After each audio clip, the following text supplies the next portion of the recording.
May 2nd and we have snow. Hello YouTube, welcome back to the channel outside the target demographic.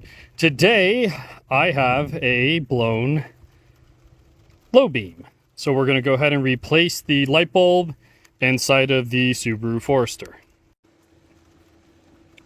So the first thing we're going to do is go ahead and pop the hood.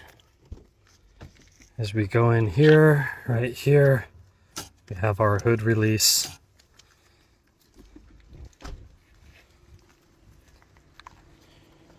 Underneath the Subaru emblem is going to be our hood release latch. This should be familiar to some of you. Basically, if we look at the one that's working, it's going to be the outermost reflector. So I'm going to be working on this guy here. And it looks like our connector is right there. Let me go ahead and get you a better view. All right, so it's going to be this connector right there. Should be simple enough to get to. Let's see what we can do. The internet says that it should be an H11 bulb, which is what we have. We're going to go ahead and leave the key on. I'm going to disconnect the cable from the existing bulb. We're going to connect up one of the new ones and just make sure it's not a wiring or power issue. It is the bulb. Should the bulb light, we're going to go ahead and put it in the fixture and get it going. The trick with these is you want to make sure that you do not touch them with your fingers, with your skin. Any kind of oils, so they say, could transfer onto the glass and diminish the life of the bulbs. So that is where the dirty glove comes into play. So let's go ahead and get started. So this is the back of the headlight fixture. I'm going to use my flashlight here. Magnetize it onto the metal. We're going after this guy. You can see written right here, it says it's an H11 bulb. So if you don't have access to the internet or whatnot, this one has it right there on the bulb itself. Now, about a year ago, and the reason that I have the package sitting in my glove box is while I do like to be prepared, I don't carry around spare bulbs with me. About a year ago, the connector came loose enough that my headlight went out. So I'm going to see if I can't just disconnect and reconnect, make and break that connection. Typically, vibrations or heat changes, heating up in the engine bay and cooling back down can cause the bulb to fail, but it can also cause the connection to come loose or corrode or something. So by making and breaking the connection, by disconnecting and reconnecting it a number of times, the metal contacts will scrape against each other and clean themselves to give you a little bit better of an electrical connectivity. If that's the case, we're done, and I'll save these bulbs for another time. If not, I do have the bulbs here, and we'll just go ahead and swap them out. So let's see what we got. I'm going to try and get in here. If you need to, you can remove your air intake shroud. I'm going to try not to do that.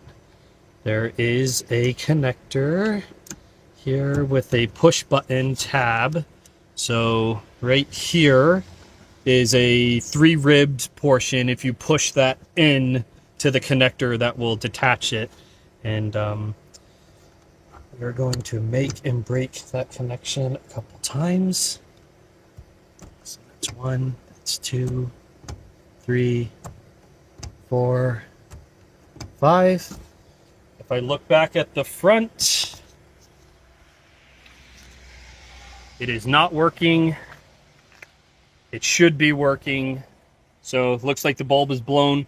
Let's go ahead and pull that bulb out. Okay, so again, push down on that tab. It's quite nice actually. You push in on that tab with your forefinger, and then on this ridge, you'll push downwards with your thumb. So you're pushing in and down, and that just pops right off. Should be counterclockwise. It is counterclockwise. And our bulb is out. If you look, there's a little bit of a black mist there, and you can actually see the bulb filament is broken right here. So you have metal, absence of metal, and then metal again. So this bulb did end up blowing. Simple enough to replace. Again, you don't want to touch the glass on this. You really have to go out of your way to do it. But gloves if you need to. Otherwise, just hold it by the plastic connector and you should be able to get it back in place. It was a counterclockwise rotation to get it to pop out. We're just going to reverse that. We're going to pop it into place. And before that, we are going to connect up the bulb right to this connector before we put the bulb in place. And we'll make sure that these bulbs are still good. We'll make sure it's not a wiring problem, although we know the bulb was also blown. And it's easier to check that before you assemble everything. So let's go ahead and open this guy up and connect the bulb. Okay, so again, it is a Philips H11 bulb for your benefit and to show you again that on the bulb itself, without having to do any research or whatnot, it is written right there easily enough for you to be able to see. I'm going to, and the trick here is to line up the connector and look away. You don't want to look directly into the beam. It is a headlight after all. And I do have good wiring, good power, good bulb. Let's go ahead and put it back together. So I'm going to disconnect that connector without touching the glass. I'm going to get the electrical connector out of the way, line it up with the hole.